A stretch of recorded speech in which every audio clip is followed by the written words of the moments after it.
Hello नमस्ते, राधाज रसोई घरमध्ये परत एकदा तुमचं मनापासून खूप खूप स्वागत। आज मी कुठलाही पदार्थ तुम्हाला करून दाखवणार नाहीये। आज मी तुम्हाला माझ्याबरोबर नर्मदा नदीचं उगमस्थान पाहायला घेऊन जाणार आहे। मी आले आहे छत्तीसगडमध्ये बिलासपूर येथे। तिथून मी तुम्हाला छत्तीसगडचा सगळा भाग म्हणजे बिलासपूरपासून ते अमरकंटकपर्यंतचा सगळा भाग मी माझ्याबरोबर तुमच्याबरोबर शेअर करणार आहे। त्यामुळे शेवटपर्यंत हा ब्लॉग पहा। खूप सुंदर आहे, सुंदर निसर्ग आहे, त्यामुळे नवीन तुम्हाला ठिकाण पाहायला मिळेल। आम्ही सिल्वर ओक नावाच्या बिलासपूरच्या हॉटेलमध्ये उतरलो होतो। जेवण आणि तिथलं ठिकाण खूप अप्रतिम होतं।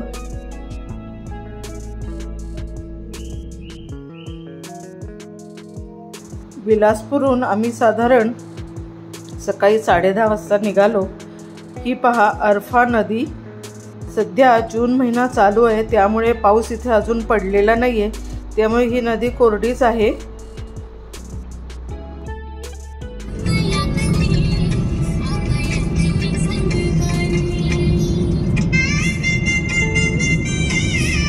आम्ही छत्तीसगडी भाषेत लागलेली सुंदर गाणी ऐकत पुढे जात होतो। ड्रायव्हरला ती खूप आवडत होती।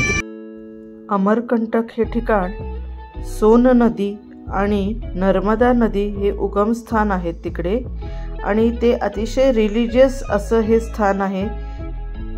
त्याचप्रमाणे तिकडे सातपुडा पर्वत आणि विंध्य पर्वत याचं मध्यस्थान हे अमरकंटक ठिकाण येतं। अप्रतिम असं सुंदर निसर्ग, भरपूर घनदाट झाडी आणि रस्ता एकदम सुंदर होता, त्यामुळे प्रवासाचा शीण अजिबात जाणवत नव्हता।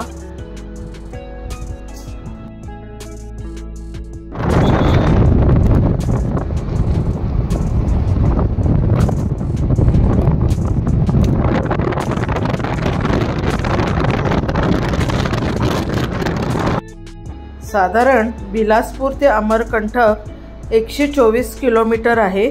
3-3.5 तास लागतात पोचायला, आणि साधारण 15-16 किलोमीटरचा घाट आहे, त्यामुळे थोडासा वेळ लागतो।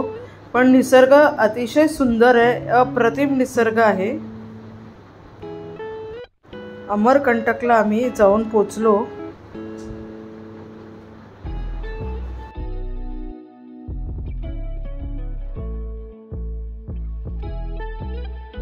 हे मंदिराचं प्रवेशद्वार आहे। येथून आपण आतमध्ये जातो आणि सुंदर असे मंदिरं, जवळजवळ 12 मंदिरं आजूबाजूनी तिथे उभी आहेत।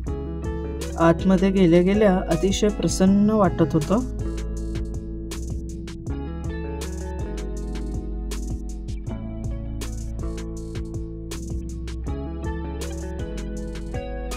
माझे मिस्टर नर्मदा नदी आणि परिक्रमा याबद्दल थोडी माहिती देत आहेत, ते तुम्ही जरूर ऐका। आपण आता नर्मदा नदीच्या उगमापाशी आलेलो आहोत।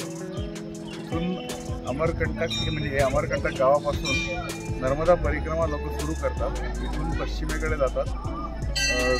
जिथं नर्मदा नदी गुजरातमध्ये समुद्राला मिळते, तिकडे नदी परत क्रॉस करून परत उलट्या दिशेने पूर्वेकडे यायला सुरुवात होते, आणि परत अमरकंटकला लोक येतात, आणि इथं नर्मदा परिक्रमाची परिक्रमा म्हणजे पूर्ण एक फेरा पूर्ण करतात।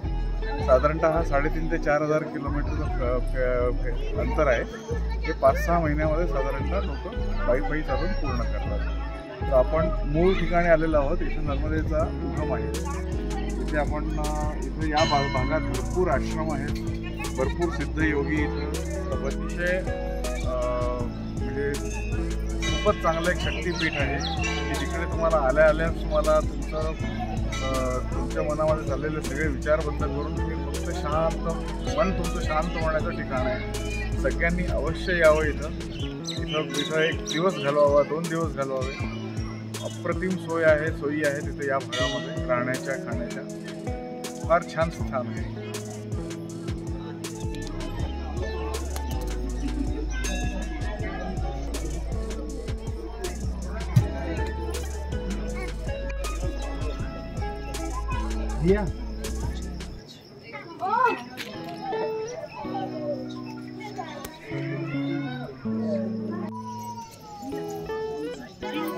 हे उगमस्थान आहे नर्मदा नदीचं.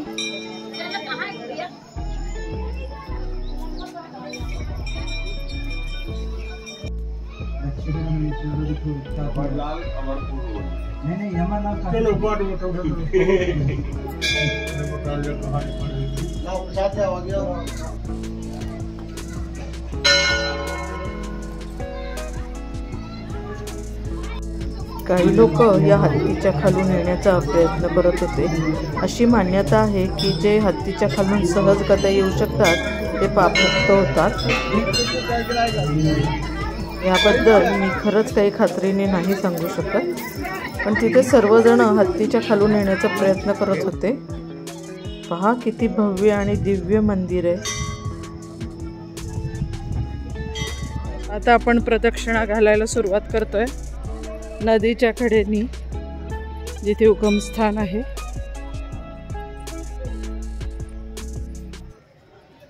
अशी सगळी वेगवेगळ्या देवांची मंदिरं कडेनी आहेत. हे पहा, साधारण 12 देवांची मंदिरं आजूबाजूला आहेत असं म्हटलं जातं.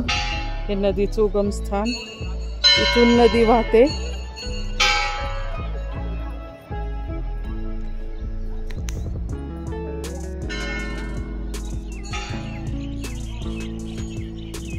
मला तुमच्याबरोबर शेअर करायला खूप आनंद होत आहे, कारण सगळ्यांना इथे यायला जमेल. हे शिव मंदिर आहे.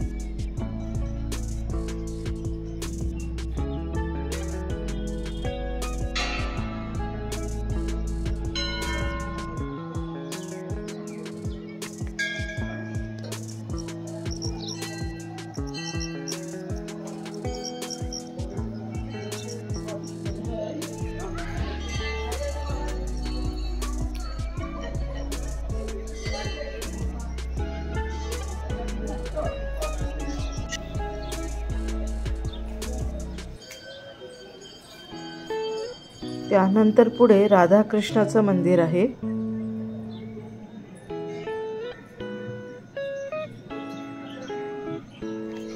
अकरा रुद्र मंदिर आहे. आपण त्याचंही दर्शन घेऊयात.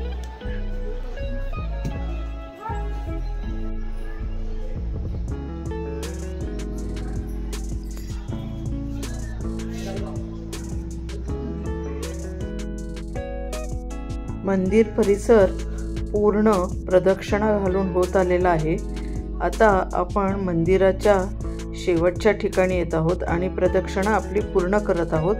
तिथे यज्ञकुंड वगैरे चालू आहे. लोक वेगवेगळ्या प्रकारची पूजा करतायत.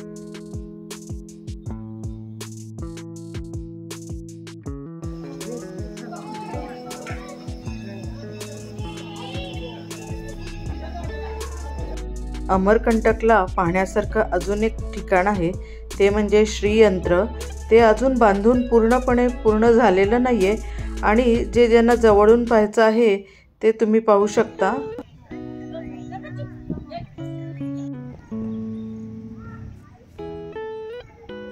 ड्रोनमधून जर शूटिंग घेतलं तर ते अजूनच जास्त दिसायला सुंदर दिसलं असतं, पण माझ्याकडे ते नसल्यामुळे मी तुम्हाला असंच दाखवत आहे.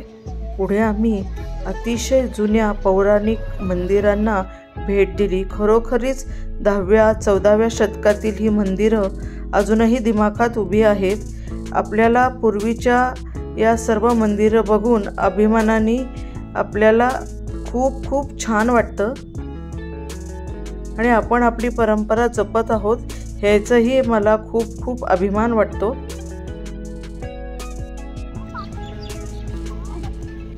खूप खूप खूप जुनं मंदिर आहे. आर्किटेक्चर इथलं अतिशय सुंदर आहे. आपण पाहूच या.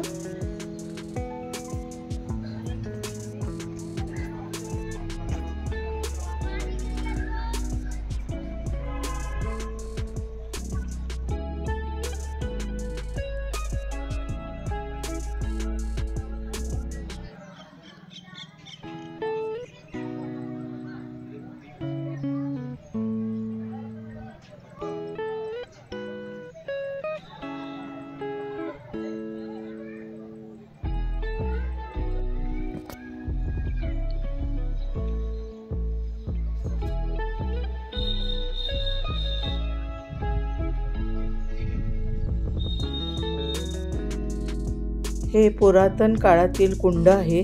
मंदिराच्या आजूबाजूला पाणीचा हा तलाव म्हणूया, छोटासा कुंड म्हणूया. त्याच्या जुन्या पायऱ्या पहा. पायऱ्या बघा कशा आहेत.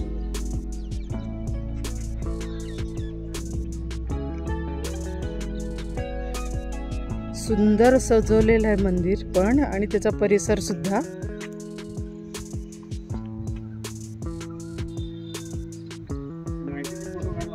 पुरातन मंदिराचा एक समूह आहे. त्या समूहामध्ये तिथं आपण आलेलो आहोत की शासनाने तिथं छान डेव्हलप केलेली जागा आहे.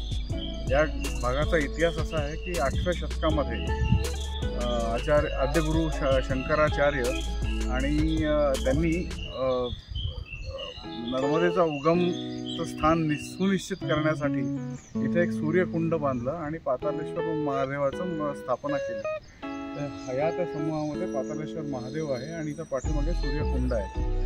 आणि 11व्या शतकात कर्ण राजा म्हणून इथं होऊन गेला. त्या राजांनी इथं अजून अजून चांगल्या पद्धतीने अजून काही मंदिरं बांधली. तर त्या मंदिराचा हा पूर्ण समूह आहे.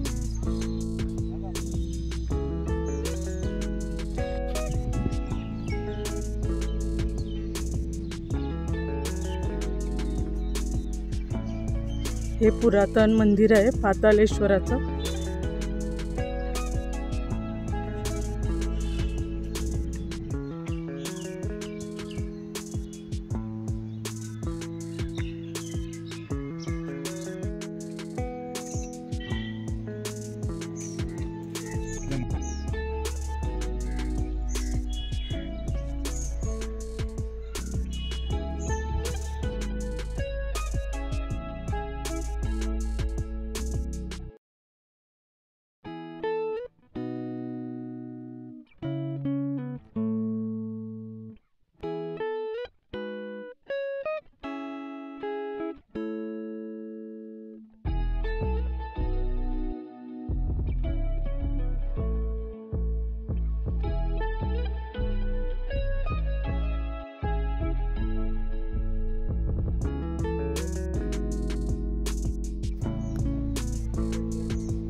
आपण जे पाहत आहोत माझ्या मागे जे मंदिर आहे ते 14व्या शतकातील मंदिर आहे. बघेल राजांनी बांधलेलं. पहा किती पुरातन, आपल्याला आता पाहायला अशी मिळत नाहीत मंदिरं. छान बांधलेलं आहे. पहा किती सुंदर कलाकृती आहे. शिवमंदिर आहे. आपण पाहूया आतमध्ये जाऊन. हे पहा किती जुनं मंदिर आहे. सर्व मंदिरे आणि तिथली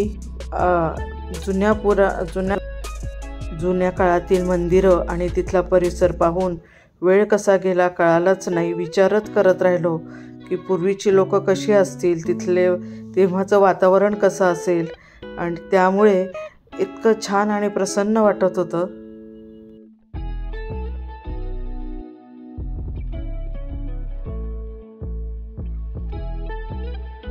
आता आम्हाला बिलासपूरला परत जायचं होतं. तर साधारण 2.5-3 तास लागणार होते. त्यामुळे आता आम्ही परतीचा प्रवास करायला सुरुवात केली. जाताना आम्हाला अचानक हे जंगल सफारीचं गेट लागलं. तिथे आम्ही थोडीशी विश्रांती करून काही खाऊन परत आम्ही बिलासपूरला यायला निघालो. तुम्हाला जर हा ब्लॉग आवडला असेल तर नक्की लाईक करा, ओळखीच्यांना शेअर करा आणि सबस्क्राईब करायला अजिबात विसरू नका. हर हर नर्मदे. जय मा नर्मदे.